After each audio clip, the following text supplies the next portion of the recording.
Oh, hello guys. I got Jamesy hair in my mouth. Yeah, book mail. That's what we're doing today. Now I only received one book in the mail, but my brother, long story short, he gave me a book, and I was so excited because he never really gives me books, but he does read a tad bit, like he mostly does audiobooks when he's at work. I commend him for reading at all. So any form of reading I support. So yeah, but he gave me a book.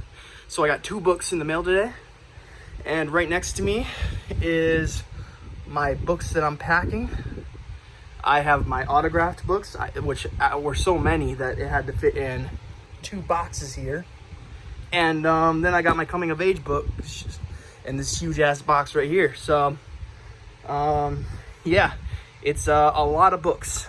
I have a lot more to go, but I'm only packing the essential books right now. So yeah, I did just realize I missed one autographed book, which now it's gonna my I don't have OCD, so I'm sorry if anyone has OCD, but my OCD is gonna go crazy seeing that book over there isn't in the signed books box, but technically it's in my TBR, so I guess it gets a pass. Maybe I'll do a TBR box and then take that with me too. But these are my most important books that I own, signed books and coming of age books. Now I do have a few rare books on my shelf that I need to pack, I just realized. And oh my gosh, I still have more autographed books. Oh my gosh, I totally forgot about my Aaron Beauregard, John Wayne Caminelli, and Eric Butler books. So I still have to pack some signed books, so whoops. But anyways, yeah, back to the book mail.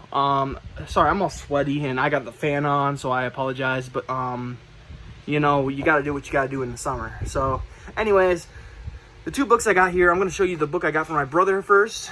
And there isn't a synopsis on this thing. In fact, I don't even know what this is. I'm gonna read, there's something on the inside that describes what it is, so maybe I'll read that. But this is all I get for a synopsis on the back. You scared yet? And this is Smithland, but it doesn't even say who it's by on the cover. Kyle Dorsey, a 2013 copyright.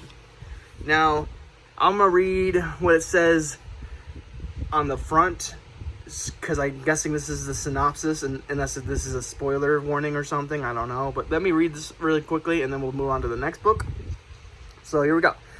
The following is a compilation of chilling events staged in a town deep within the Pine Barrens, known as Smithland. Each character will tell their own tales, speak their own words, and reveal darkness the likes of which may shock you to the very bone. If you feel compelled, you may continue reading, but remember, you've been warned. And then the first story is Bob the Butcher. So yeah, that's Smithland by Kyle Dorsey. And yeah. So yeah, Smithland I got from my brother. He was really nice enough to give it to me. I have no idea what it was about because there was really no synopsis on the back and there was no author on the cover, so I didn't really know who it was by. I didn't know what it was by. So it was kind of, even that synopsis I read to you guys doesn't really reveal much of what it is. For all I know, this is like a compilation of creepypastas, which is cool. But sorry, my dirty room in the background. But yeah, Smithland. By Kyle Dorsey. Oh, you know what? On the spine it says Kyle Dorsey, so I should have looked further into that. I just realized. But yeah, Smithland by Kyle Dorsey. That's the first book I got, and that's for my brother. He was really nice. We went to clean his house because he's moving, and yeah, I found it on his in his house. So I asked if I can have it, and he said yes. So yeah. Oh, water break, guys. I need a water break from my awesome, cool mug, traveling mug. This is a zombie, by the way. I learned that from looking on their site and seeing my cup and then realizing it was a zombie. So that's pretty cool.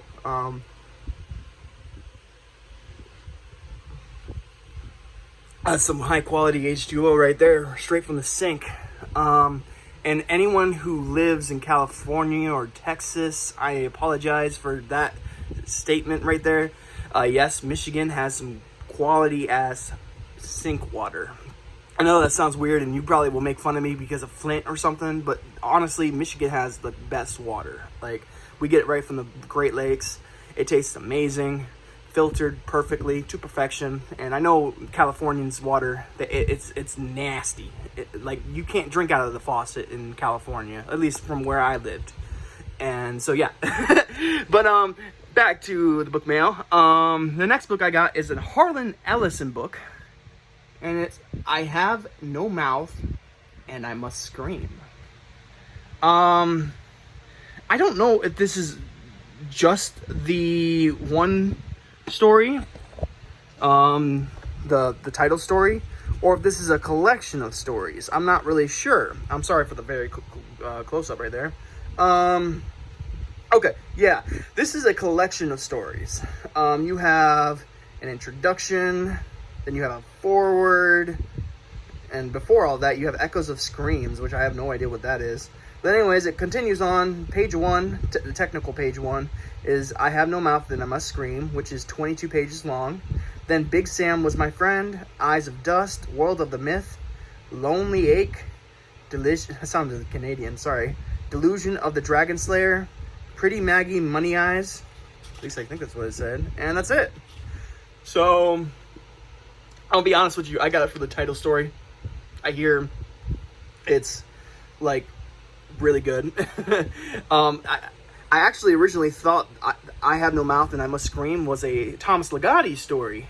But then I did some research, and it was Harlan Ellison that made this story, as you can see from the cover. And, yeah, I'm going to read the back, I guess. Oh,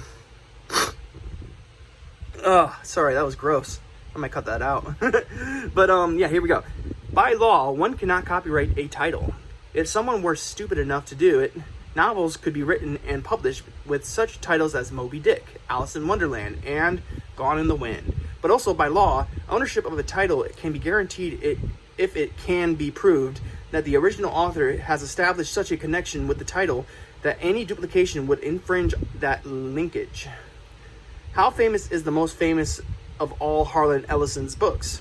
Well known enough that an English film company was stopped in its attempt to make a movie called I Have No Mouth and I Must Scream. It's Ellison's title, the company was told.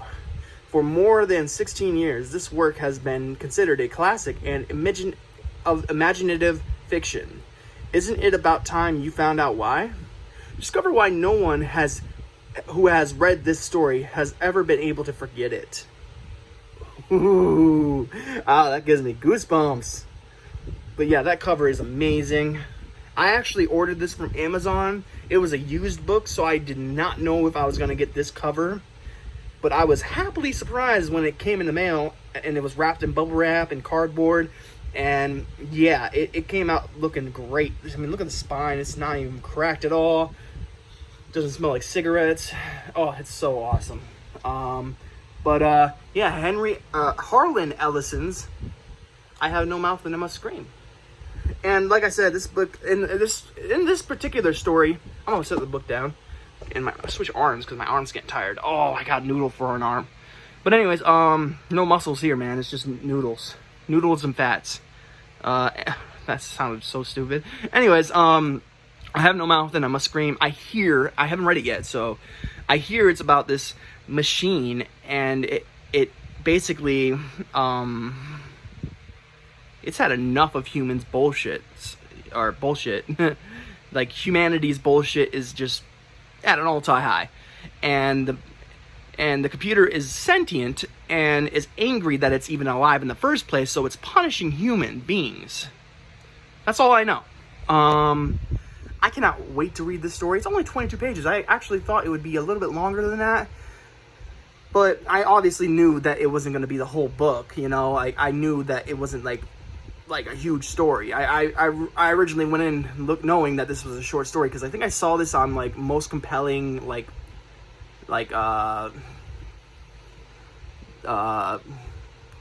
most compelling short stories or something like that, horror short stories. And I think this one, I think actually I originally saw this book in Chris from the Basement's video. I think he was talking about Harlan Ellison's book, I Have No Mouth and I Must Scream. So if you're here in the comment section, Chris from the Basement, totally chime in if you want. I doubt you're watching my videos, but if you are, then awesome. If you're not, then that's cool too. You know, I think my brother watches these videos, so I apologize if I said any slander against you. I'll probably cut out all the slander I said about you. No, I'm just kidding. There was no slander. But anyways, that's my book mail. I'm still currently reading. I mean, is it really still currently reading if I just started this like 5 days ago? But Nathratep, William H. Nelson. I think I'm 45% through this book according to Goodreads. I'm on page 74, and there's like 183 pages. Yeah, 183 pages. So I got a little bit of ways. Like, let's just round down to 73, because technically I haven't read page 74. 73 to 183, that's 110 pages left. So yeah, 110 pages is nothing, man. I could read that. Like, when I learned that I had like 130 pages in Ronald Kelly's Bloodkin, it flew through. Yeah, and I flew through that. But it does take me a long time to read, so I try my best, but I'm not a fast reader, not in the slightest. I'm a very slow, meticulous reader. You know, I have to read every single word. I know people like are able to like skip around and read really, really fast, but I can't do that. I only have one speed, and yeah, it sucks. It really sucks being a slow reader with a reading disability. It's something I enjoy doing, don't get me wrong, but I get headaches from it.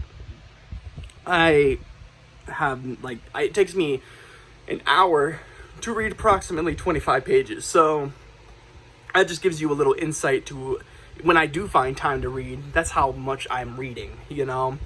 Like, I'm not reading that much, you know, when it comes, I mean, I am, but I'm not, you know what I'm saying? Like, for me, that's a lot of pages being read, you know, because I neither have the time or, well, I have the time, but like, I try to use my time well, because right now I have a whole room I need to pack up because I'm moving.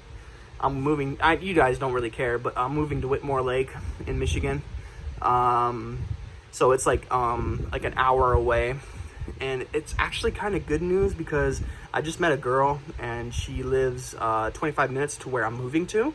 Right now she lives like an hour and a half away from me, so that's pretty cool news. If it lasts, that is. If it doesn't last, then it's whatever. But my mom got a really neat duplex, and I'm gonna live in one of the apartments probably with her. I'm not really sure yet. I might get my own apartment. I might get me and my mom might stay in one. I don't really know yet.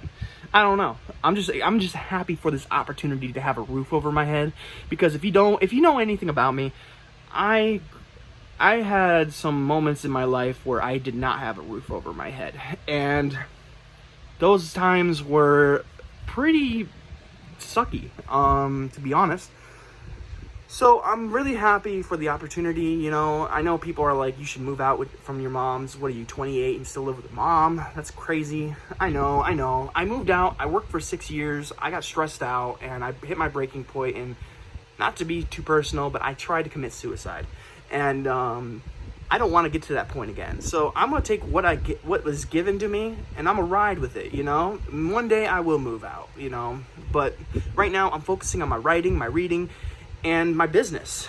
Yeah, if you don't know, I have a business. You know, because you guys watch my videos. So at least I think you do. If you're new, then I have this publishing company called Splatter Ink Publishing.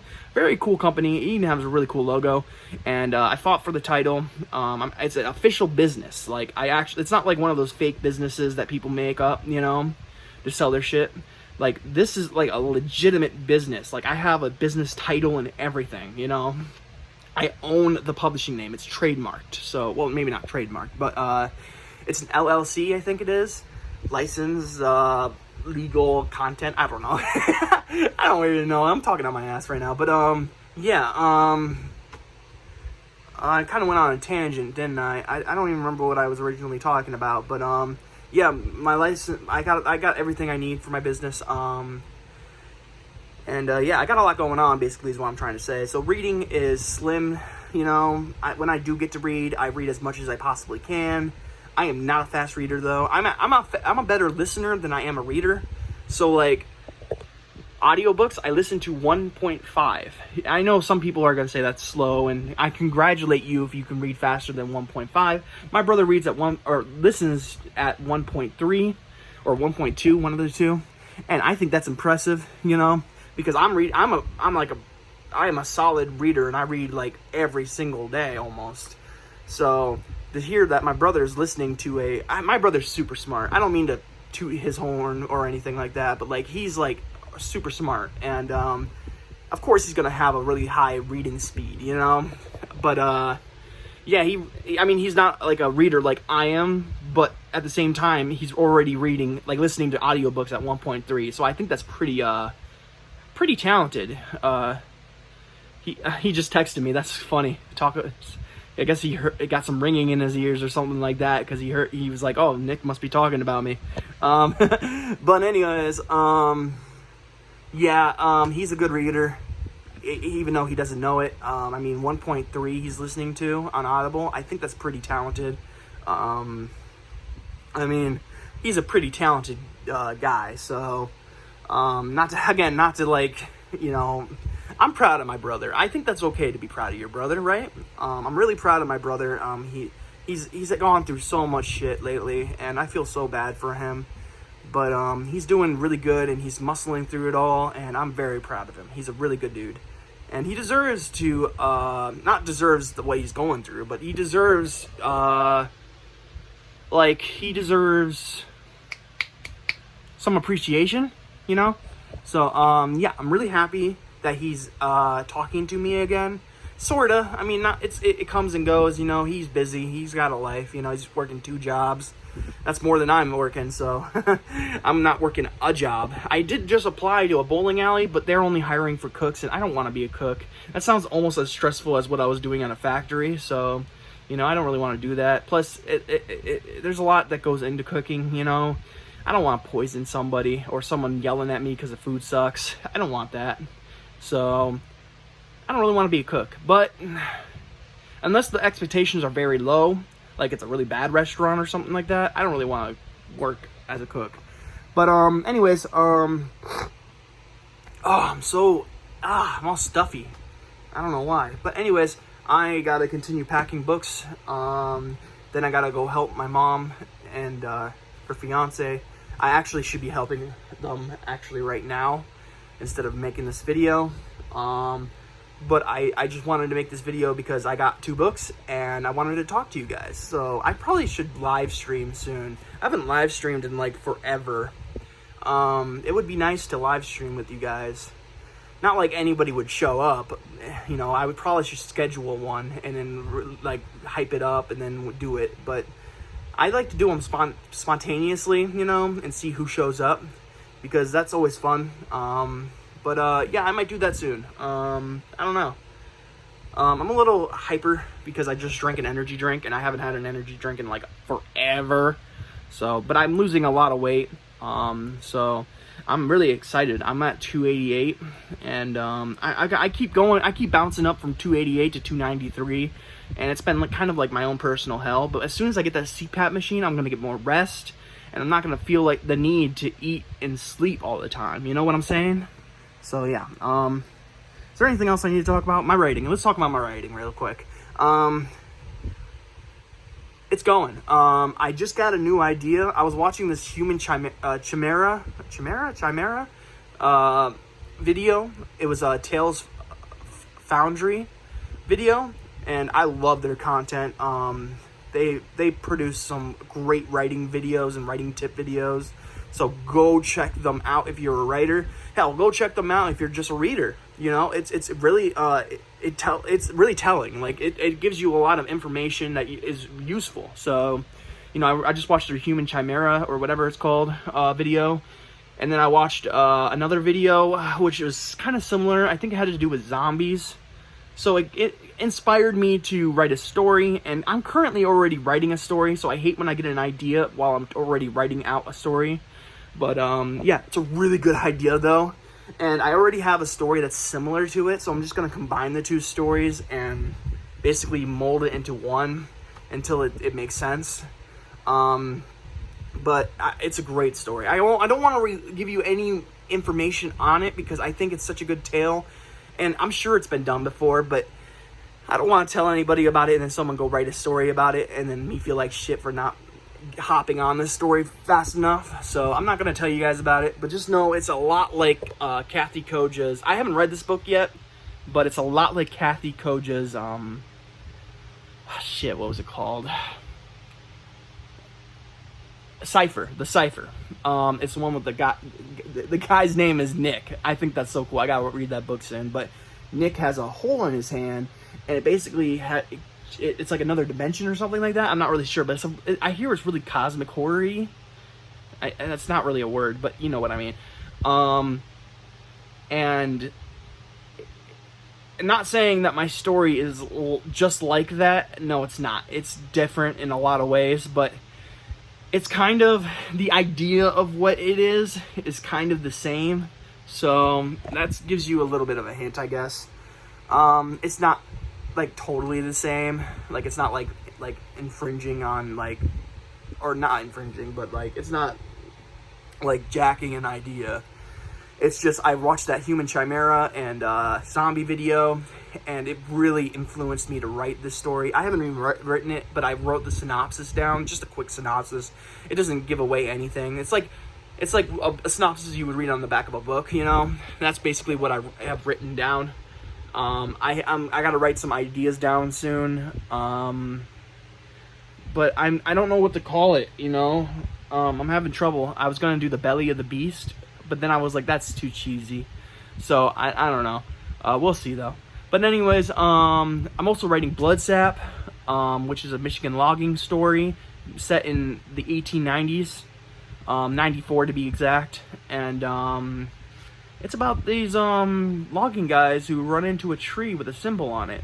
That's all I'm going to say, but it's called Bloodsap, so you can probably understand what's going to happen in the story. The tree's getting cut down, and then shit happens. So, yeah, I'm excited to finish that story. It's for an anthology, but I don't think I'm going to make it in time for the anthology deadline. And also, I don't know if it will probably be too long for the anthology anyways. It's a Dark Nature anthology by the creators of the Macabre Ladies Inc., which is just a publishing name. You don't need to be a lady in order to publish through them, or at least get into their anthologies. So I think that's really cool. I like what they're doing over there, and I've already attempted to be in one of their anthologies, but I got rejected. But that's here nor there, you know. I don't hold grudges at all. Like, why would I even hold a grudge for not getting accepted to something? That's stupid. But anyways, yeah, I'm not gonna totally be like, no, you'll never submit to them again because they did not accept your story. I'm not that arrogant, you know. Like, I'm totally gonna submit more stories to them because I like what they're doing, you know. And just because they rejected me once doesn't mean anything, really. I don't know why I'm even talking about this. You know, rejections used to really affect me, you know. And it wasn't that I was mad at them for rejecting my story. It was that the feeling of not being good enough. Now I know that it's different than that. More goes into these stories, or their choices go in. It's a little more deep than what I originally thought. Like, now that I'm accepting and rejecting stories for my own anthologies, I understand now, you know, how much goes into it. Like, how many people submit stories, and people gotta get rejected, you know. And not everyone can make it into the book. So I totally get it now. You know, I'm a little bit more humble about it now, and it has nothing to do with my story sucking. It may have not even fit the story in a whole, you know, as a whole. They might have been looking for Dark Nature, but they wanted literally Mother Gia killing people, you know. So my story might not even make it into this anthology because of technicalities. But that's just because technicalities. It's not because my story sucks or anything. I mean, maybe it sucks. I don't know yet, but yeah, Bloodsap. I like the name, I like the idea, and I really need to finish the story. I'm at 2,200 words, and I haven't even gotten to the bloodshed yet. I haven't even gotten to the tree getting cut down yet. So, you know, and obviously you kind of know where that story's going. You know, just from me talking about it, you know where it's going. It's not like a twist ending or anything like that. But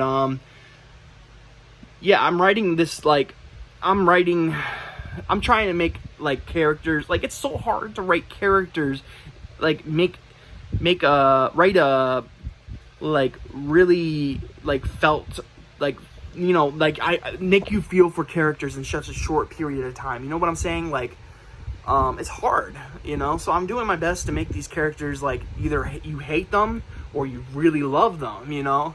Like some characters you really hate and then some characters you really love. So that's what I'm trying to do. I'm trying to make compelling characters that you hate and love. And then I'm going to get to the bloodshed. And then maybe there might be a twist. I don't know yet. I haven't really gotten there yet. But yeah, I'm really excited to write that story. But it always sucks when you're in the middle of writing a story and then you get inspiration for another idea, you know. You just want to... I don't like jumping around stories, you know, but I always do it. Like, I've been jumping between Triad, Space Waste, Gray Matter 2, you know. So I've been jumping around a lot lately with stories. So it's a bummer. It's a real big bummer. That's how I write. You know, I'm a mood writer, I'm a mood reader. So it's, you know, mood readers unite. Sorry. That was